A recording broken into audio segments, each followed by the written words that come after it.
I didn't buy the house to make a point or anything. I bought it because it was cheap, close to work, and the backyard could fit a grill and a folding chair.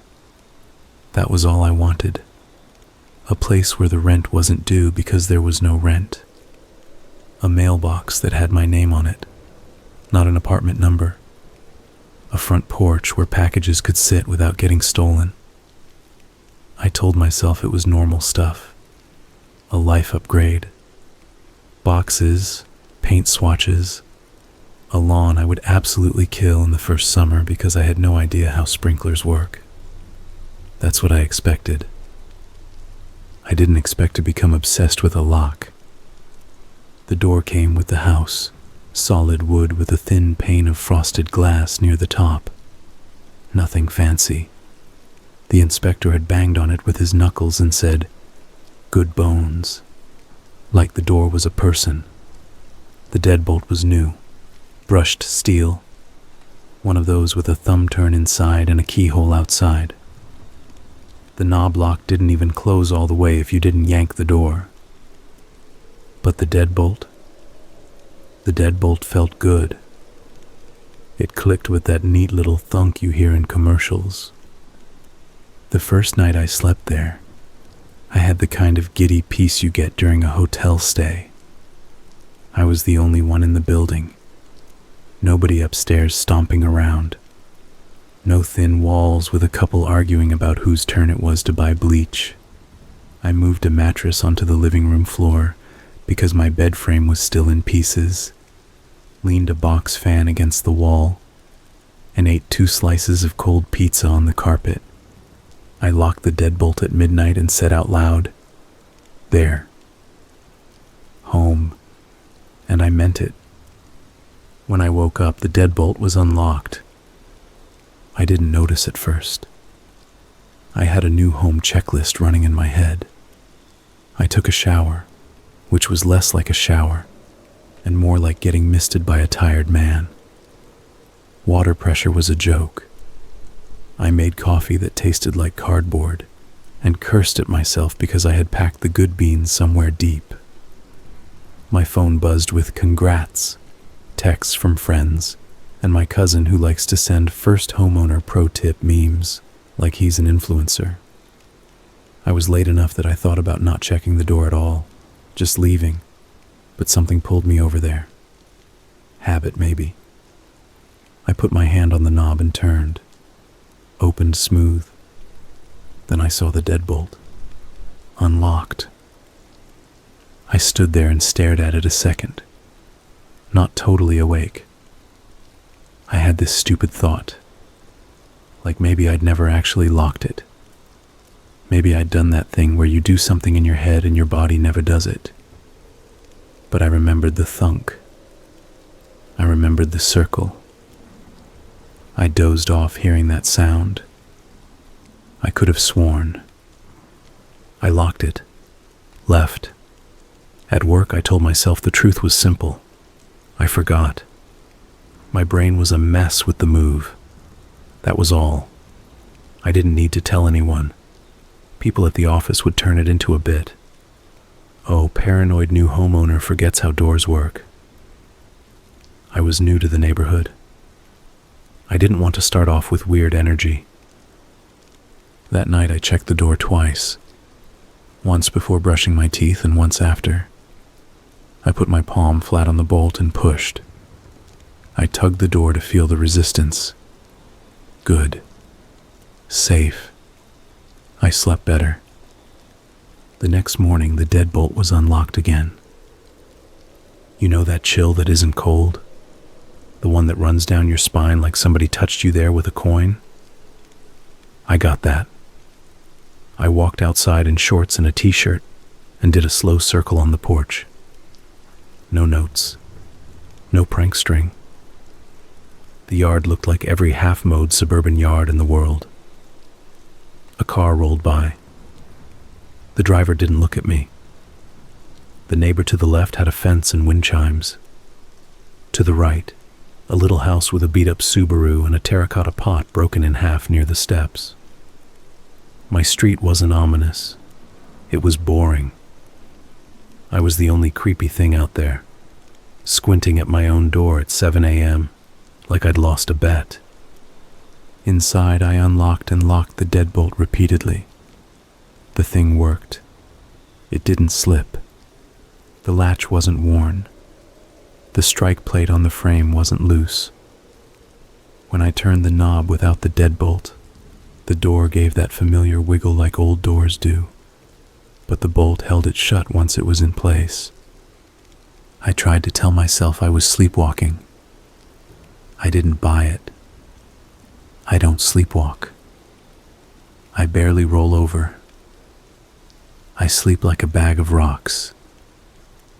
I bought a little pack of those tiny, clear, circular tamper stickers from the hardware store. The ones you can put on a cabinet to see if someone opens it.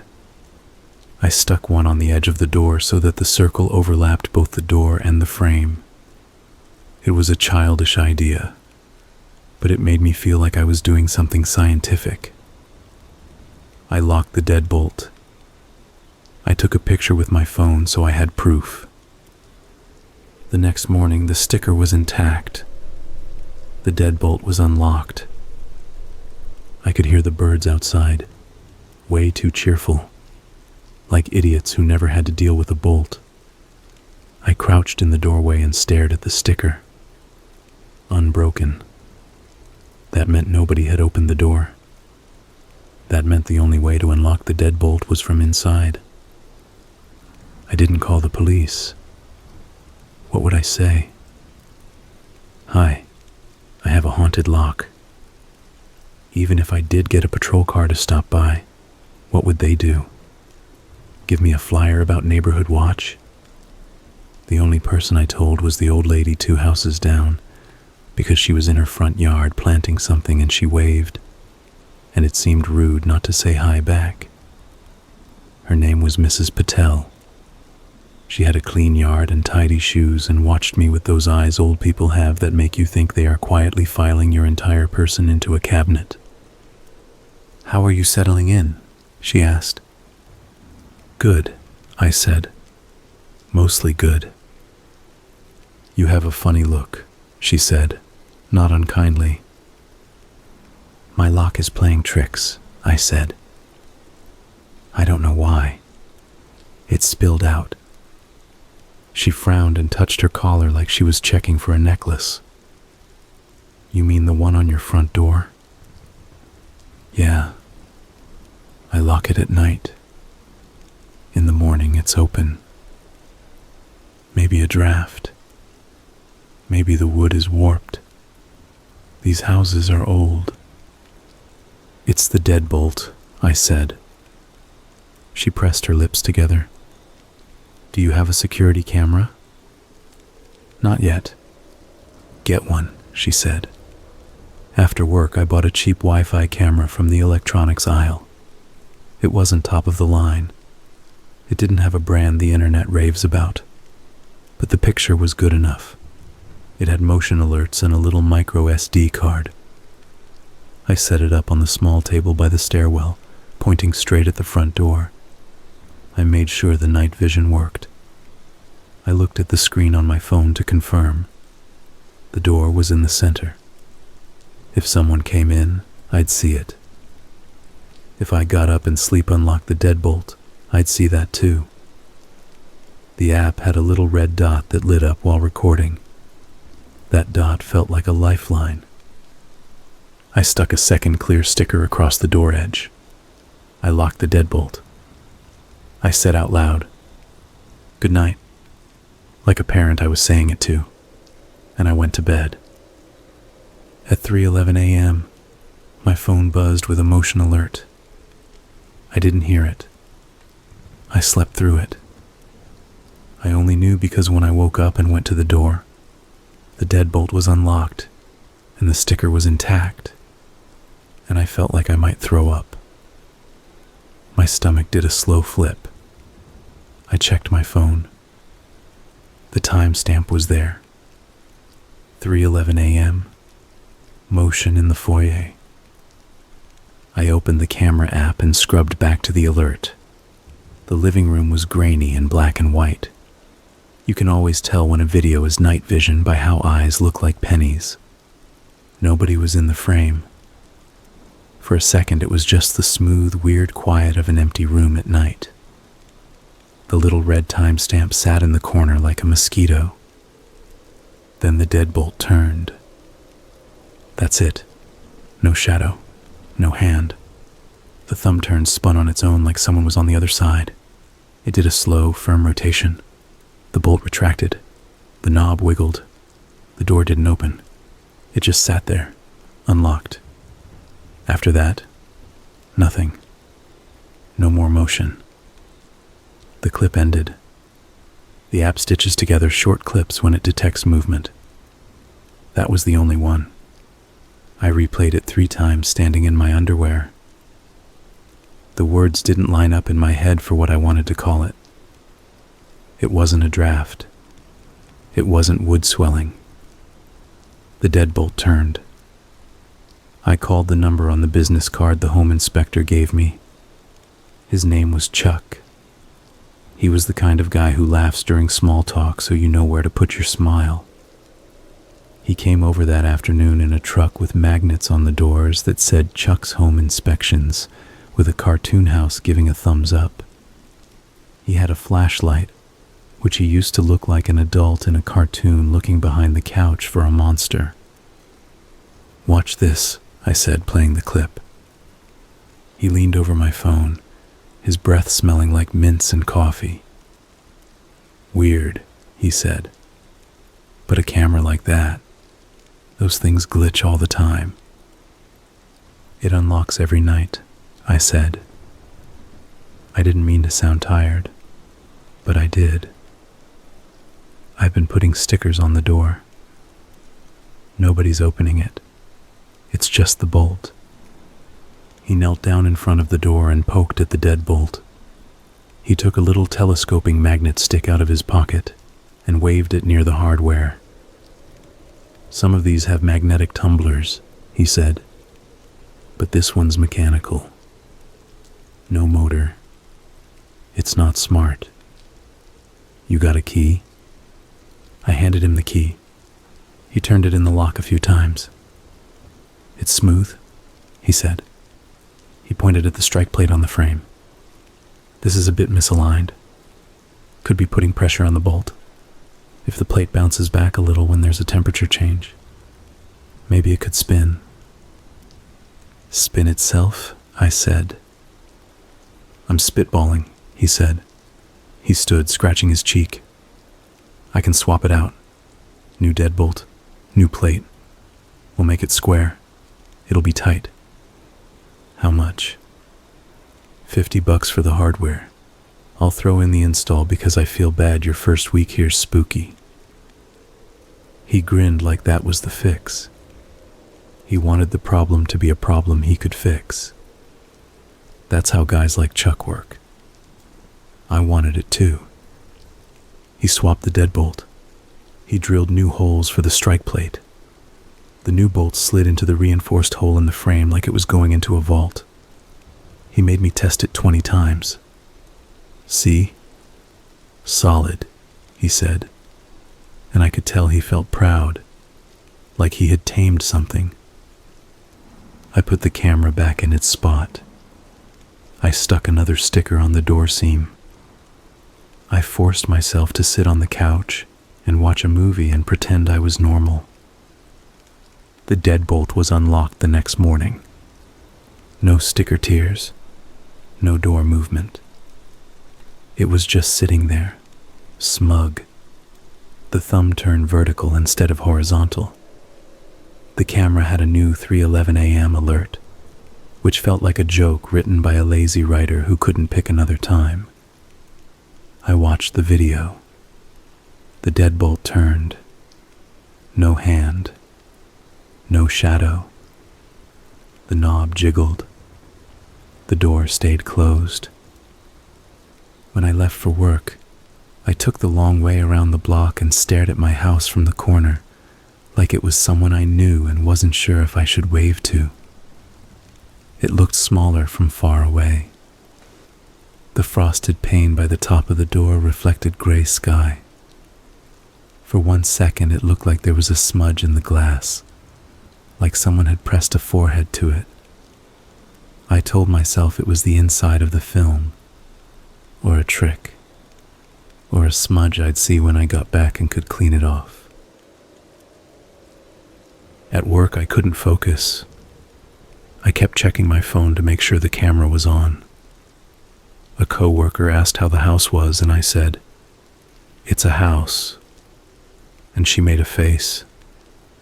I was the guy who bought a house and then turned weird. I stopped at the grocery store for bread and a half-dozen little things I didn't need, and circled the aisles like I was putting off going home. When I got to the checkout, the cashier asked if I wanted bags, and I nodded too hard, and he stared at me like maybe I was about to cry, and he wasn't trained for that. It rained that night. Not a storm, just a thin, steady rain that made the street shine like someone had polished it.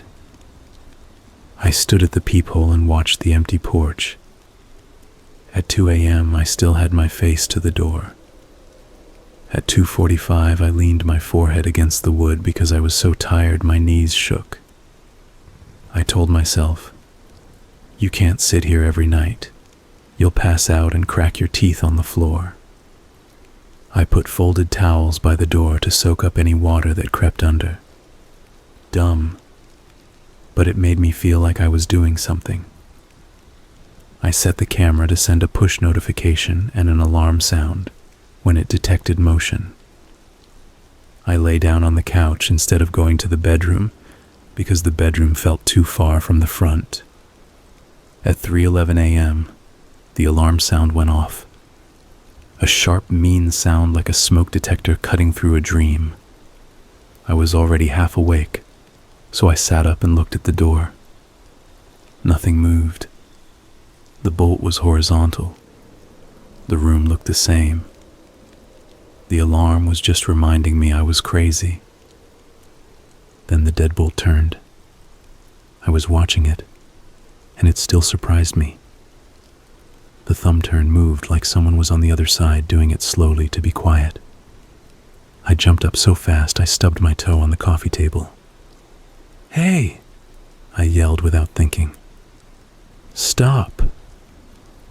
I had this thought, like someone stood there and I could scare them, like I was the problem and someone else was looking in, humoring me. I grabbed the knob and pulled the door open so fast I felt the knob wrench my shoulder.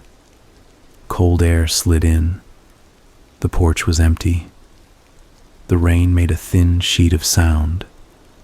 The streetlights gave everything a flat, gray look. My porch steps bordered a flower bed with black soil. There were no footprints. The doormat was darker with water and nothing else. I stepped onto the porch and looked left and right. No cars, no people. I leaned over the porch rail and looked at the side yard. Nothing. Back inside, I shut the door and locked the deadbolt.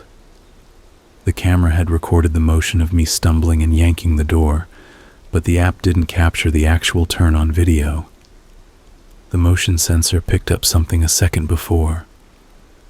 When I re-watched the clip, it looked like a compression artifact ran over the doorknob for a frame or two, a squirmy blur where the thumb turn was.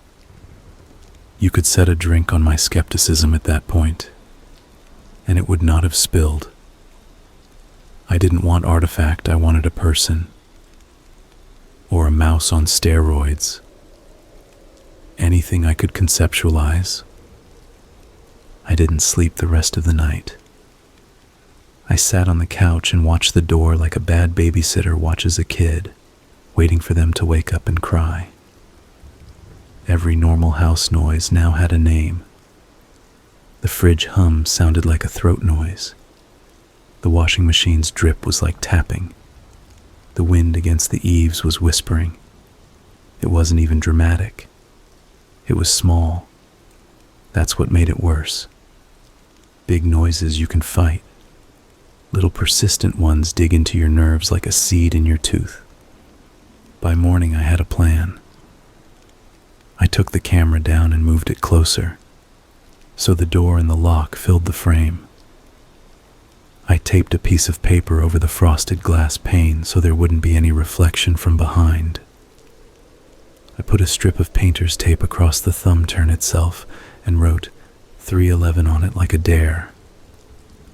I set 2 empty beer bottles on the outside of the door handle, like little chimes, so that if the door moved, they would clink and fall. I told myself I wasn't superstitious, but what I was doing wasn't exactly science either. It was like I was building a trap for a word. That day I walked to the end of the street and back twice. It was a loop I could do that made me feel like I knew where I was. I stopped in front of Mrs. Patel's house because she was on her porch again, knitting.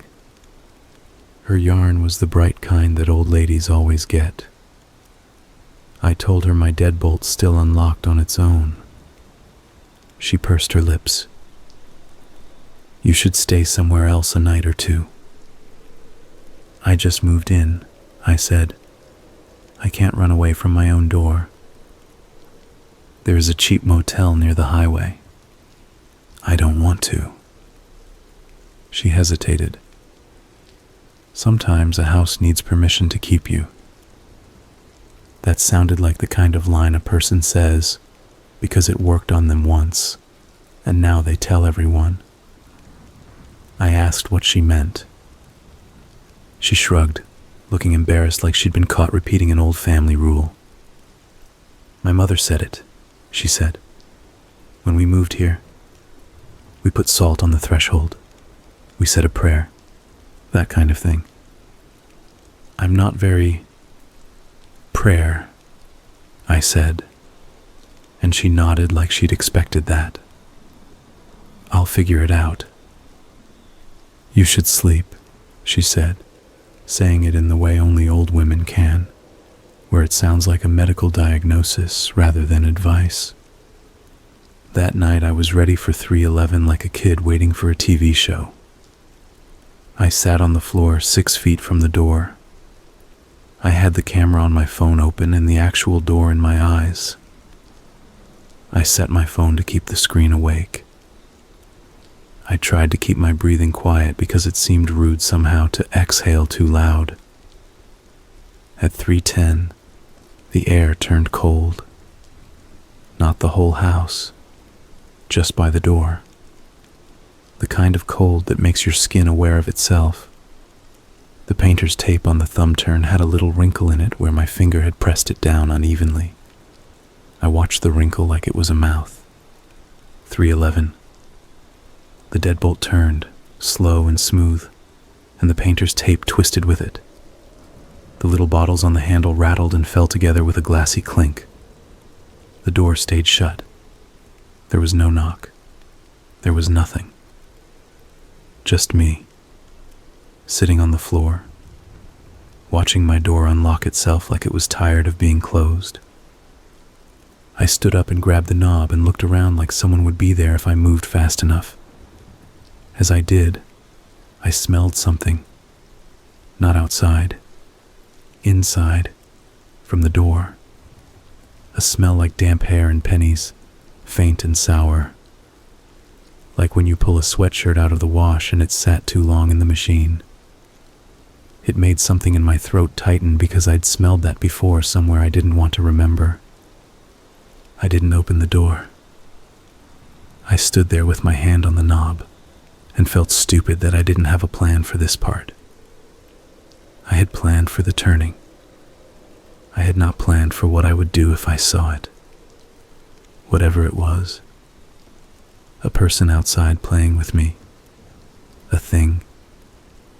My own hand deciding to do this every night without me. It all felt like lying to myself. I called my friend Daniel the next morning. He's the kind of guy who can take apart a motorcycle engine and put it back together in 3 hours because he wants to know how everything works. If anyone I knew could get interested in a door, it was him. "You're telling me your deadbolt is haunted?" he said. I'm telling you, it turns by itself. Do you want me to spend the night like we're 12? Yes, I said. We're 32, both of us. But that's what I wanted. Another person in the house felt like it would change the equation. Maybe the thing is shy, or whatever word you use when you're scared to say, afraid of witnesses. Daniel came over with a duffel bag like he was going to a festival.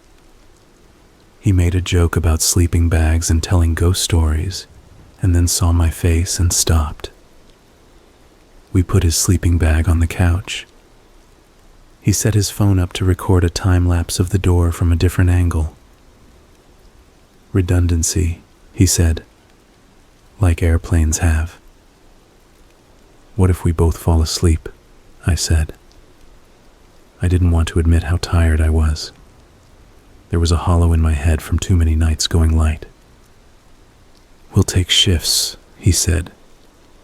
You go first. I'll do 2:30 to 4. I tried to sleep in my own bed. I lay there staring at the ceiling and listening to every noise. The house creaked. Not like a person, not like a ghost, just wood settling. But I couldn't make my body believe it. At 2:30 I got up and Daniel nodded at me and took my spot on the floor.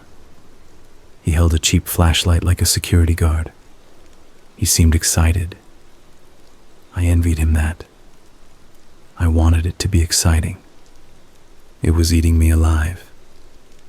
I went into the kitchen to make coffee because staying awake felt like the only power I had.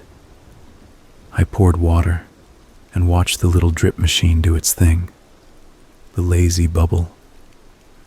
I stared at the clock and waited for 3:11 like I was about to take an exam. At 3:11, Daniel yelled, "Hey!" Not scared, just surprised. I ran to the living room so fast I hit the doorway with my shoulder. The bolt was already turning. I saw it mid-turn, tape wrinkling. The bottles clinked to the floor. The sour smell came like breath. Daniel shone his flashlight at the lock so hard the reflection stung my eyes. We opened the door together. Nothing. Rain again. Light. The street empty. The smell followed us outside for a second and then thinned. Daniel looked at me with his eyebrows up, like he didn't want to admit anything. He kicked at the doormat and bent down to look under it like a key might hide there. We watched the 2 videos in the morning over scrambled eggs. Both showed the same thing. Lock turns. Nobody there. The sound on the clips was the tiny click, and then the bottle clink. That was it. I hate this, I said, stirring eggs I didn't want. Daniel chewed and didn't say anything for a minute. Then, you ever think this house used to belong to someone who did this? Like muscle memory. Like the house is doing what it was used to. That sounds like something a therapist would say if the therapist was a building, I said. He smiled, then got serious. You should call the police and at least make a report, he said. If there's someone messing with you, it puts it on paper.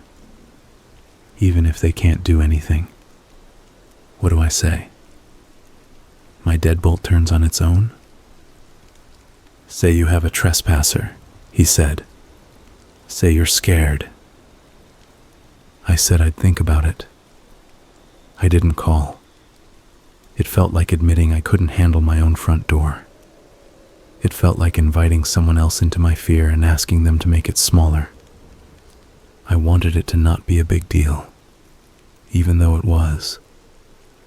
The next night, I went to the hardware store and bought a chain latch and installed it at the top of the door. It was one of those sliding chains that old apartments have. It wasn't going to stop anyone with determination and a boot, but it felt like another layer. I locked the deadbolt, put on the chain, set the camera, and went to bed. It didn't matter. The deadbolt turned at 3:11. The chain jiggled like something tugged on it, and I still ended up on the floor with goosebumps on my arms, listening to glass bottles clink. I kept thinking about the smell. Damp, pennies, old. It wasn't there every time. It was only on the stronger nights, if that makes sense. Nights where the air itself felt like water. The smell sat in the hall like someone had walked through with wet hair and sat down and waited. I washed the entry rug. I scrubbed the threshold. I put a fresh box of baking soda next to the door because someone told me it absorbs odors. Every day, I picked it up and sniffed and put it down, like that would help me measure if it was working. On the 7th night of this, I woke up at 3:08 without the alarm. I stood quietly by the peephole and looked out. It's a cheap little circle, the kind that makes everything look fisheye. The porch looked the same. The wet line under the rail made a dark stripe. The streetlight on the corner made a halo in the wet air. Then something flickered across the bottom of the peephole's view. I thought it was a bug at first, a shadow. Then I saw it was hair. Hair, dark and stringy, moving because someone was leaning against the door from the outside.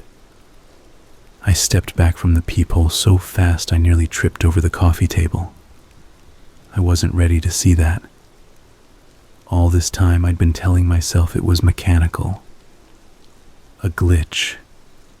Something I could name. Seeing hair on the other side of the peephole made my heart slam against my ribs so hard it hurt. It was a person out there. I knew it deep and stupid, like you know when someone is looking at you. I didn't open the door. I did not open the door. People in stories always open the door. They pull the chain and peek and say, "Hello?" And the wind blows it open, and the thing is there. I didn't do that. I stood there with my hands clenched and thought, whatever this is, it wants me to open the door. The deadbolt turned. The chain tugged. The bottles fell. My eyes burned because adrenaline does that to me. I stood there and said, to no one, "Go away." It sounded ridiculous in the room. It sounded like a kid talking to the dark. The smell came through, strong this time, so strong it almost tasted metallic on my tongue. The hair moved in the peephole's fisheye circle and then vanished. I waited 5 minutes, 10, 15. At 3:20 I looked again. The porch was empty. The street was gray and wet. The smell thin as fog now. I opened the door then because I told myself that was the rule. Don't open when it's there, but open when it's gone, so I don't become a prisoner behind my own wood. I stepped onto the porch in bare feet and felt the cold of the boards. There were no footprints, no hair, no puddles, nothing. The doormat looked normal. I went back inside and locked everything. I took a shower even though it was the middle of the night because I felt like the smell had gotten into my hair. The next morning, Mrs. Patel called to me as I got the mail. "You have dark circles," she said, which is the kind of thing only older women can say without getting punched. "You should get a dog." "I can't even handle a door," I said. "I don't think I can handle a dog." "A dog would bark," she said. "Barking is a kind of prayer." That line stuck in my head all day. I didn't get a dog, but I thought about noise. I bought a little radio and tuned it to a classical station and left it on low in the living room. I cracked the bathroom window because somebody told me houses need to breathe. I made the house sound like me, is what I'm saying. I put my shoes by the door and my jacket on the hook. I tried to occupy it. The deadbolt still turned at 3:11. The radio went to static for 2 seconds and then came back. The chain jiggled. The smell. The tape wrinkled. I lay on the rug and looked up at the ceiling while it happened. Like if I refused to look, maybe it would quit. By day 10, I started to memorize street sounds. I recognized the beat-up Subaru from next door by the timing of its cough when it started. I knew the mailman's footsteps. I knew the kid on a bike who cut through the corner of my yard. I tried to anchor myself in the ordinary because nights were something else. That same day, I found a missing poster flyer on the phone pole at the end of the street. A woman's face, black and white photocopy quality, so your brain fills in the color. Missing, it said in bold. Name, Hannah. Age, 29. Last seen 3 weeks ago. It had a phone number and the face you only give strangers when you need their help. I stood there too long looking at it. My brain did a dumb thing and tried to see if the hair in the peephole matched. It was hair. It was a lot of women. It was nobody. I tore my eyes away and felt gross, like I'd taken something that didn't belong to me. That night I dreamed I was trapped in an elevator with wet carpet. The elevator doors kept almost opening, then closing. I woke up at 3:09, already halfway to the living room because my body had learned the route in the dark. I stood at the peephole and saw nothing. I stood so long my eyes started to ache. When the deadbolt turned, it was smooth, like breathing. The chain tugged. I didn't look this time. I didn't need to. I smelled the sour penny smell and thought of the poster. I said, "I can't help you," before I realized I'd say it out loud. The smell faded. The lock stayed vertical. I put a second chain latch halfway down the door because it felt like I could layer worry and it would stack into safety. It didn't. The deadbolt always went first. The chains jiggled in their own order. I started to wonder if I was bait. You don't think about a front door until you have to. Then it's a symbol. It's your mouth to the neighborhood. It says yes or no. It's what you touch every day with your hand and don't think about. I didn't want to hate mine. I didn't want to have a relationship with a piece of wood. On day 12, I finally called the police. I told the dispatcher I suspected someone was trying my door at night. I said I had camera footage of the lock turning by itself. I did not use the word haunted. She said she would send someone to do a drive-by that night.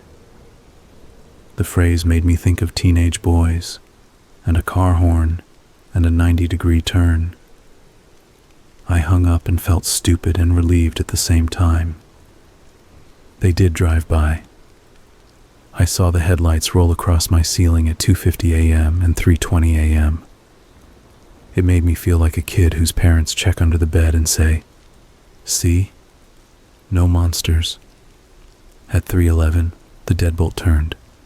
It didn't care about the police. It never did. It cared about the door, me, the house. I don't know. It felt impersonal and exact. If a schedule can be a person, that's what it felt like. On day 13, I fell asleep at my desk at work. My boss said, "Take a day," like she was giving me a kind gift. And I felt so grateful I almost cried. I went home in the afternoon and slept like I'd been dropped into a hole. I woke at 6 p.m. and felt brand new for 2 minutes, and then remembered, and felt like trash again. That evening, I saw movement across the street. A woman stood near the mailbox across from mine, looking at my house. She was in a gray hooded sweatshirt, the kind with a zipper, and jeans that looked 3 sizes too big tied with something at the waist. She had long dark hair that clumped together at the ends like it had been wet and dried weird. I stood in my living room half behind the curtain and watched her like a creep. She didn't look at me. She looked at the door. She wasn't close. She was across the street. She didn't move like someone casing a house. She stood like someone waiting for a bus that won't come because someone canceled the route a year ago and forgot to put up a sign. I should have called out. I should have asked if she needed help. I didn't. I froze up and just watched until she walked down the street with slow steps, like her feet were sore. That night I told myself that maybe I had an explanation. Maybe there was a person who had been staying in this house before me. Maybe she had a habit of coming to this door. Maybe 311 meant something to her. Maybe she was sick. Maybe she wasn't right in the head. That would mean I could do something. Help her. Call someone. Be a person, not a child with a camera pointed at a lock. I didn't see her the next day, or the day after, but the deadbolt turned at 311 both nights, faithful as a heartbeat. The smell came and went. It felt like the house breathed, slow and damp. On day 16, I got up my courage and knocked on my neighbors' doors. I started with the left. A woman with short hair answered, holding a toddler on her hip, whose face was sticky with something orange. I asked if she'd seen anyone near my house at night. She said no. She looked like she wanted me to leave so she could finish feeding her kid. I went to the right. The Subaru guy, whose name I learned was Matt, said he worked nights half the week and hadn't been home much. I saw a couple of those missing flyers, he said, scratching his cheek like he was peeling off a thought he didn't want. That freaks me out. Do you know her? I asked. Hannah? He said. No. I saw her boyfriend put the flyers up on the poles. He had that energy those guys get. Desperate. You want to help and you can't. Does she live near here? He shrugged. Couple streets over, I think. He hesitated. You're okay though, right? I'm fine, I lied, because I could see he wanted me to be fine. People do.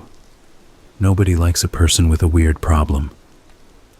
That night, the deadbolt turned, and I didn't get up. I lay there and listened and thought about the woman across the street and the hair in the peephole, and how if I opened the door, I was the person in a story who opens the door.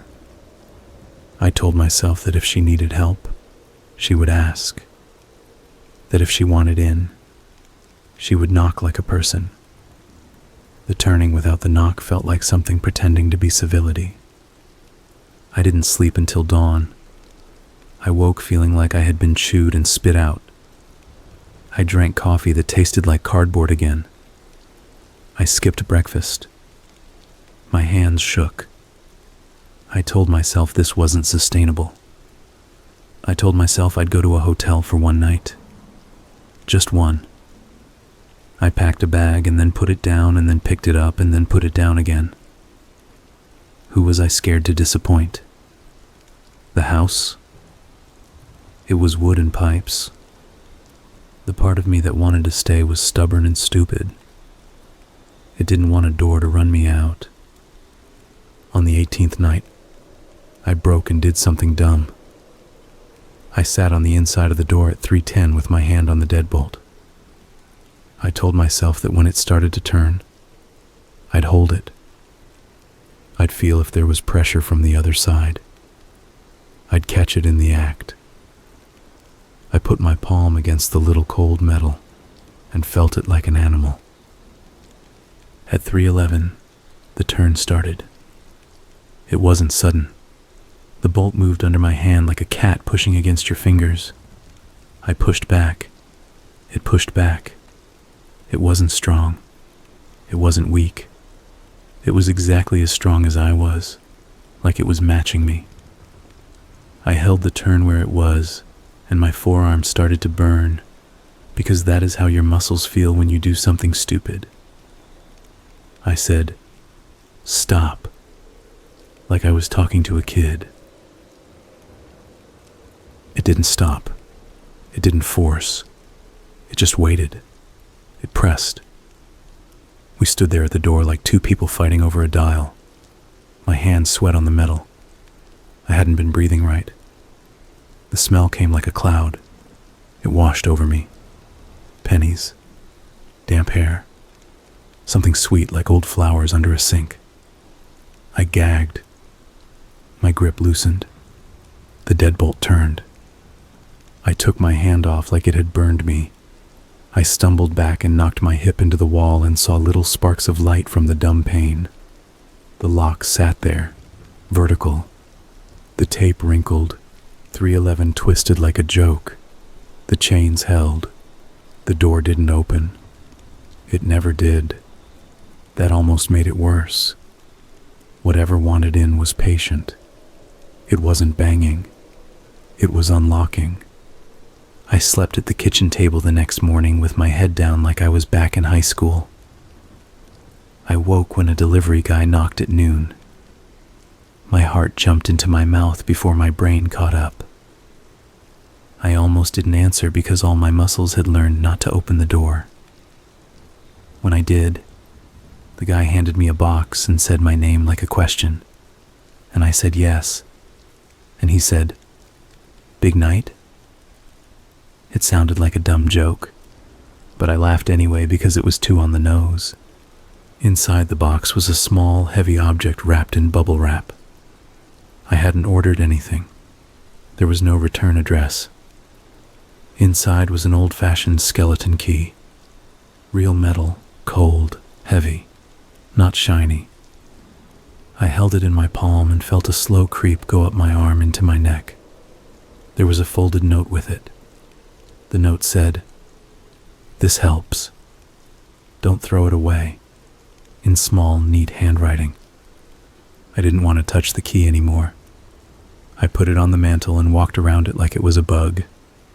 I texted Daniel a picture. He called me immediately. "That's creepy," he said. "Who sent it?" "No clue," I said. "Throw it away," he said.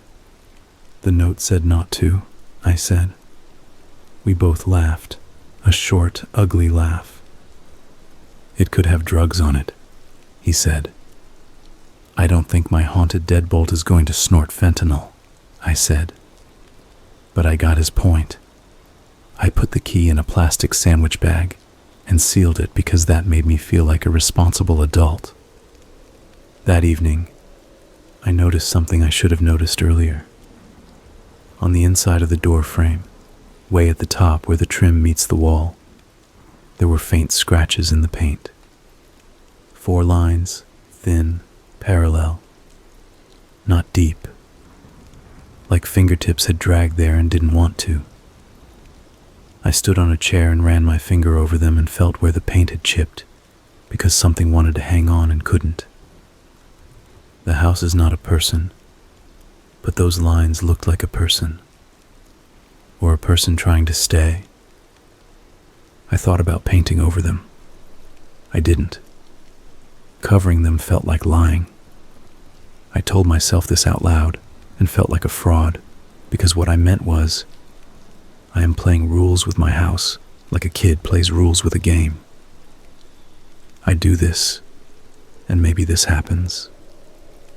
I don't paint, and maybe the lock quits. I was bargaining with wood. On night 20, I overslept. My body, finally exhausted, just shut off. I didn't set an alarm. I didn't wake at 3:11. I woke at 3:20 to silence. The house felt like it was watching me. I sat up on the couch like shot, ran to the door, and saw the deadbolt had turned. The chains were still in place. The painter's tape was twisted. The bottles on the handle were on the floor. My phone had a motion alert at 3:11 that I hadn't heard. The clip showed the lock turn, the chain jiggle, and then something else. For one frame, there was a shape in the frosted glass, a blur, a weight. The camera's compression smeared it out, the way pictures do when they won't give you what you want. I scrubbed back and forth and tried to pause exactly at that frame and failed, and did it again. There was nothing solid. That was almost harder than seeing a face. I had to go to work in the morning because I had already taken too many days. My boss looked at me like a person in a poster you're supposed to ask, "Are you okay?" I said I was fine, and it sounded like something through canned speakers.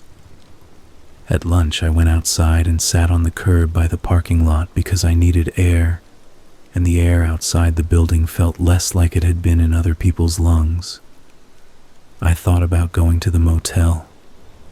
I thought about staying in a friend's guest room. I thought about the skeleton key in the sandwich bag and felt my skin crawl and decided that night I would sleep. I would put in earplugs. I would lock the door and all the chains and go to sleep like a person. I didn't. I stayed up anyway. My body was moving on its own plan. At 2:57, I thought I heard someone walking in the yard. Not heavy footsteps. A brush, like someone's clothes sliding through wet grass. I stood at the peephole and didn't see anything. I pressed my ear to the door. The wood felt cold against my skin. There was a sound from the other side that I couldn't place at first because it was so simple. Breathing. Not like a horror breathing. Not raspy. Just slightly congested like from a cold. A person standing on my porch at 2:50-something in the morning and breathing. I stepped back. The chains felt thin. The bolt felt like a toy. I went into the kitchen and grabbed the heaviest thing I own that isn't a skillet, which is a marble rolling pin my aunt gave me when I moved in. I stood in the living room holding a marble rolling pin like a cartoon housewife from a 1950s comic strip and waited. 3:11 came. The deadbolt turned. The chains jiggled. I waited. 5 seconds. 10. Then there was a knock. Finally. Light. Polite. 3 soft taps in a row. I didn't expect the knock. I stood there and my heart did something new. Something like hope. A knock is normal. A knock is a person asking. That's different from the bolt turning itself like a decision. I didn't open the door. I said, "Who is it?"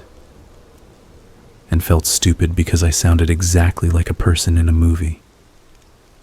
Silence. The knock again. Light.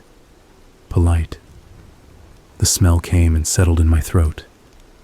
I said, "I can't open the door," and felt something in me sag when I said it, like I was dropping a bag I'd been holding too long. The breathing sound stopped. The smell faded. I waited until 3:20 and looked through the peephole. Nothing. The porch empty. I opened the door and stepped out with my rolling pin like an idiot. The boards under my feet felt wet. The night felt thin. I wanted to cry from tiredness and from the feeling that someone had come to me for help and I had failed them, and I'd be punished by something vague and absolute for not doing the thing the story wants. I slept 2 hours in the morning. When I woke, the rolling pin was on the coffee table, and I didn't remember putting it there. On day 23, I got another envelope in the mail with no return address.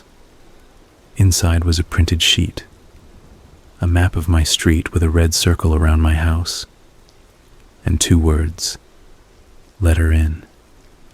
I don't know if someone was messing with me or if my life had become a coded message. Every reaction I had was wrong. If it was a prank, reacting made it better for them. If it wasn't, ignoring it made it worse for me. I almost called the police then. I didn't. I put the sheet in a drawer and shut it. That night I brought the sandwich bag with the skeleton key to the living room. I held it up to the deadbolt and laughed at myself because it obviously didn't fit. Old keys don't go in modern locks. I wasn't going to stick a weird key in my door anyway. I was not completely stupid. I laid the bag on the mantel and sat down and watched the door again, because I am, however, stubborn. At 3:11, the deadbolt turned. The chain jiggled. The knock, light, polite, 3 times. I said, "I can't," and my voice did a thing I don't like, a little wobble, a little apology. The smell came and then went. The breathing stopped. The porch was empty when I looked. I went outside and sat on the top step because I was so tired I didn't know what else to do. I sat there in my socks in the night and thought, this is never going to end. I had the thought like a strong thing, like a hand on the back of my head pushing me forward. It wasn't despair exactly. It was knowledge. It felt heavy and hard. The next afternoon I found another missing flyer on the pole down the block, the same woman's face. Hannah, with a note written in marker. Reward increased. I looked at her face until the words turned to shapes. Her eyes were the kind that always look like they're looking a little above the camera. Like someone said, "Look here." And she looked just above. I had to walk away. My hands shook on the way back to my house.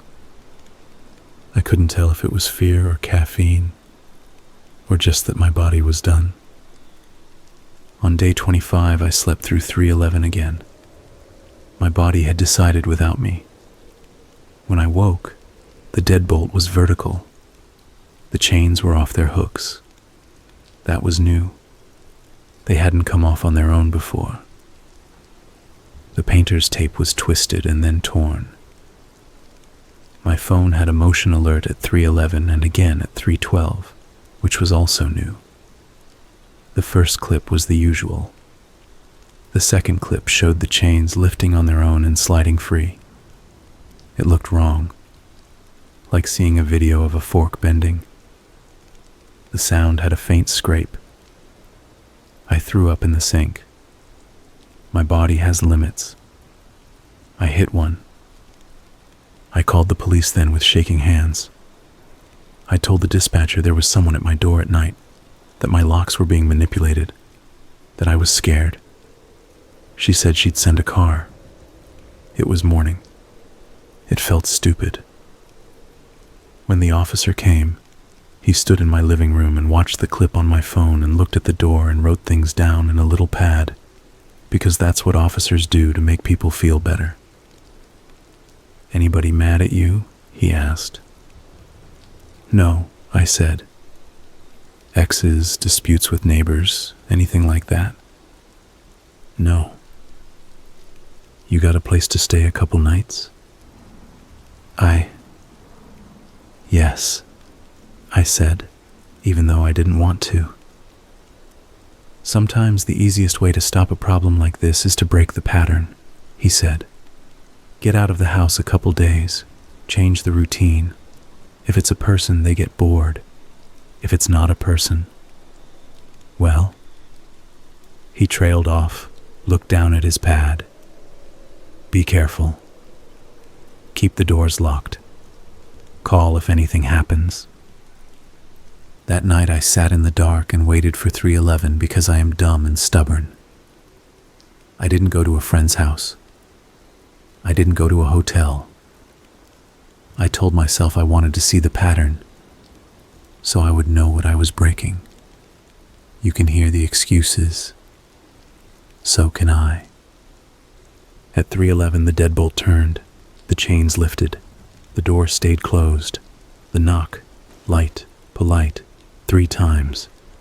I said nothing. My mouth was dry. The smell was strong. I could taste it. I should say something here about fear. People in scary stories often talk about a hot flush, or a cold dread, or a crawling sensation. I had all that. But the main thing was, I felt tired. That's the part nobody tells you. Fear takes energy. It makes your body do the sprinting chemicals. You can't live there for weeks without flattening. When the knock came, most of me didn't want to scream. Most of me wanted to lie down. I lay down on the floor. The knock came again, light and polite like someone who doesn't want to wake your roommates. That felt like the worst part, the politeness. I said barely, "I can't help you." I don't know why I said it. It wasn't a spell. It wasn't safe words. It was the truth. I didn't know what to do. The smell ebbed. The breathing faded. It all went away like a tide. Eventually I slept. I dreamt of water and a door under the water and hair moving in currents.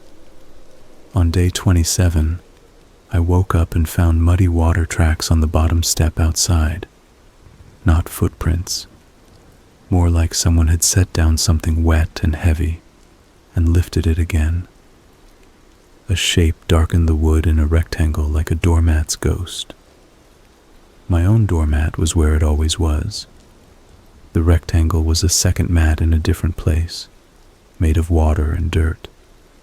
And I knew I was seeing signs that didn't make sense, and pretending I could read them. I didn't go to work. I couldn't. I sat in the living room and watched the door. I drank coffee and water, and didn't eat anything because I felt sick. At noon, a car went by slowly, and I stepped to the window and watched it go, and felt like my house was the only house on the street, even though that was a lie.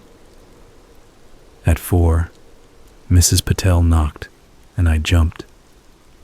She had a small Tupperware. "Lentils," she said. "You look like you haven't eaten a good meal in a while." "I haven't," I said, and that was that. I cried, like an idiot, in front of a woman I barely knew. She patted my arm like a grandmother in a movie and looked at my door. "You should move," she said. "It's my house," I said, the words too quick, like a reflex. "I just bought it." "Sometimes you buy things you should return," she said. "You would not wear shoes that bite your feet." "This is a big shoe," I said, which made her smile even though we were both unhappy. She looked above the door at the faint scratches. "You have a woman," she said, like she was identifying a bird call. "She is not angry." "What do you mean I have a woman?" I said. She shrugged. Maybe she came here once. Maybe she belonged here. Maybe this is where something ended. I don't know. I know what it feels like. My aunt had a boy who would move things around. He liked keys. She touched the top of the trim where the scratches were with a kind of affection that made my skin jump. "You can ask her to go." "Some do." "I have asked," I said. "Say it like you mean it," she said. "Mean it with your sleep and your food and your day, not just your mouth." I wanted to laugh. It wasn't funny. She left me with lentils and that line that sounded like a proverb and not like a plan. I ate some lentils. They tasted like someone cared about me having a body. I sat at the door and waited for a night to end. At 3:11, the deadbolt turned. The chains lifted. The knock, light, polite, 3 times. I stood and said, loud and clear, "No," because Mrs. Patel told me to mean it with my whole day. "No," I said again. You can't come in." The breathing stopped. The smell thinned. Then, for the first time, something else happened. There was a sound like cloth dragging across wood. Not a person walking, more like something being moved. I put my eye to the peephole and saw nothing. I opened the door, slowly, with the chain still on. Just a crack, because all my careful rules were collapsing under a bigger feeling I can only call necessity. My nose hit the smell like a wall, wet hair and pennies and something floral under it, like a cheap candle. My eyes watered. I pushed the door another inch, the chain tight. I looked down. There was something just outside, against the jamb, touching the threshold. Pale. It took my brain a second to understand what I was seeing because the shape wasn't right. It wasn't a person standing. It wasn't a bag. It was a shoulder, I realized. A shoulder against my door. The angle made it wrong. It was a person curled on the porch with their shoulder pressed to the door, like they had been trying to go through and stopped. I shut the door. I locked the chains, even though they were already on. I stood there with my forehead against the wood and felt my skin go slick. My hands were shaking so hard I had to put them on my thighs to stop it. Then I opened the door again, fast, because I didn't want my memory to clean it up. I wanted to see what it was. A woman lay half on my doormat and half on the bare porch boards. Her face was toward me, eyes closed. Dark hair, long, wet and stringy like it had been underwater. Her skin was the color of paper that's been left in the sun. Her lips were slightly parted. Her clothes hung on her like she'd lost weight in a hurry. Everything about her looked too soft, like the edges had been sanded by water. One hand was tucked under her like she had lain down and gone to sleep. Her other hand was palm up near the threshold. Her fingers were wrinkled like she had been in a bath too long. I think I said, "No," again. I didn't say anything useful like a person in a training video. I didn't check for a pulse. I didn't touch her. I backed into the house and reached for my phone and called 911 and tried to make my voice a normal voice. "There's a woman on my porch," I said. I think she's dead." "Is she breathing?" the operator asked. I couldn't tell. It didn't look like it. It did not look like it at all. "Can you check for a pulse?" she asked, and I said, "I can't," without meaning to, honest like a confession. I couldn't touch her. The smell was in my mouth. It felt like if I touched her, it would crawl under my skin and I would carry it forever. I know that sounds selfish. I know how it sounds. I do. The police came with lights, an ambulance too. The street looked obscene with that much brightness at that hour. The neighbors' curtains twitched. Mrs. Patel stood on her porch in a robe. The EMTs stepped onto my porch with their bags and their calm. They touched her. They said things to each other in shorthand. One of them looked at me and shook their head slightly, and I felt my stomach drop through the floor like a cartoon falling piano. An officer took me aside and asked me questions. When did I find her? Had I heard anything? Did I know her? I said no to all of it and sounded like a liar. The officer looked at my camera and asked if he could take the SD card. I said yes. He asked about the deadbolt, and I told him it had been unlocking every night, which sounded like a small and stupid thing to say next to a dead person. They took her away under a clean white sheet like TV taught me. The smell stayed. It was in the wood now. The porch boards looked darker, and everything tangible that you would think of when you say house felt flimsy. I wanted to leave and I didn't. Both at once. I didn't sleep. I sat in the living room with the window cracked and my hands around a mug of coffee going cold and thought about the word, her. It was easy to say before, when it was hair in a peephole. Her. It felt like a shape. Now it was a person. A body. They put her on a gurney and put her in an ambulance and drove away, and the porch was still there and the door was still there, and I still had to live here because I didn't know what else to do. The officer came back in the morning. A different one. He asked more questions. He said they didn't find any ID on her. No wallet. No phone. Nothing in the pockets of her sweatshirt. The labels on her clothes had been cut out.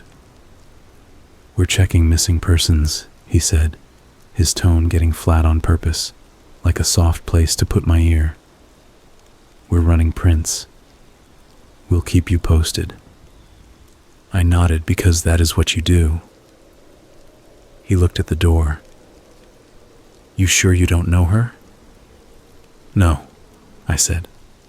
And then I said, "Maybe, because of the poster, because of the hair, because of the map with the red circle, because of the nights.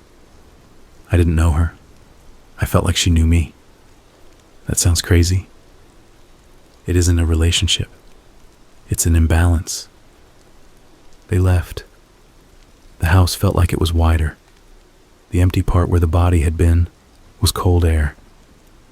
I sat and drank water, and then more coffee, and then nothing because my stomach couldn't do it anymore. They called 2 days later. The officer's voice was the same soft flat. "We didn't find anything on her," he said. "No ID, no distinctive marks, no match on fingerprints in the database." He paused like he was thinking about how to phrase the next thing. "No signs of trauma. No obvious cause. We'll need the lab, but there's nothing on her." "Nothing," I said. The word sounded like a rock. I thanked him the way you thank someone for something they didn't give you. After that, the deadbolt still turned at 3:11. The first night after, I sat there with my hands on my knees and listened to the bolt move and thought, she's gone. So why? The chains lifted. The knock didn't come. That was new. The smell was light, like steam. I watched the door until 3:20, and then 3:30, and then I slept because my body decided and I had no say. Today the porch looks like it always did. If you didn't know, you wouldn't know. People walk their dogs past my house and the dogs don't bark. The mailman puts letters through the slot. The sun warms the boards. Mrs. Patel waves and I wave back. Everyone else goes on. I keep the camera up. I moved it back a foot because the close angle made me nauseous. I threw away the painter's tape and cleaned the glass and put a smiley face magnet on the fridge like a joke no one else gets. The skeleton key is still in the sandwich bag on the mantel. I haven't thrown it away. The piece of paper with the red circle is in the drawer. The scratches above the door are still there. I haven't painted over them. At 3:11 a.m., the deadbolt turns. The chain lifts. The door stays shut. I don't open it. I don't say anything anymore. I sit on the floor and listen to the small mechanical sounds and breathe through my mouth and think about the woman on my porch. Her hair like wet rope. Her skin like paper. I think about how the officer said they found nothing on her. No name. No reason. Nothing. As if she had been erased and then carried to my door like a package with the label torn off. I know this is not a satisfying ending. I know stories want to hand you something. A symbol. button, a last line that ties the knot. I don't have it. I have a door. I have a deadbolt that turns at 3:11 and a knock that sometimes comes and sometimes doesn't. I have a porch where a woman lay with her shoulder against the jamb and her hand near the threshold, like she had a question and thought I could answer it. I have the police telling me there's nothing on her, which is not the same as nothing. But I can't explain the difference to anyone who hasn't felt someone breathing on the other side of a door at 3 in the morning. Sometimes at night, when the bolt turns and the chain lifts, and the house feels like it is waiting, I put my hand flat on the wood and feel the cold there like a lake under ice. I don't say anything. I don't ask. I listen. I don't know what I'm waiting for. I only know that if I open the door, the story becomes a different story. And if I don't, it stays this one. The deadbolt turns. The chain lifts. The door stays shut. The smell rises and fades. The porch boards hold their quiet. The police found nothing on her. There's nothing else to add. So I lock the deadbolt at midnight. I say home out loud like I did the first night, because part of the ritual is remembering why you started. I sit on the couch and watch a movie on low and check the camera like I can change the future by looking at it enough times. I make coffee and don't drink it. At 3:11 a.m., the deadbolt turns. I breathe. I don't open the door. And when morning comes, the thumb turn is vertical. I put my hand on it and turn it back, and I start the day.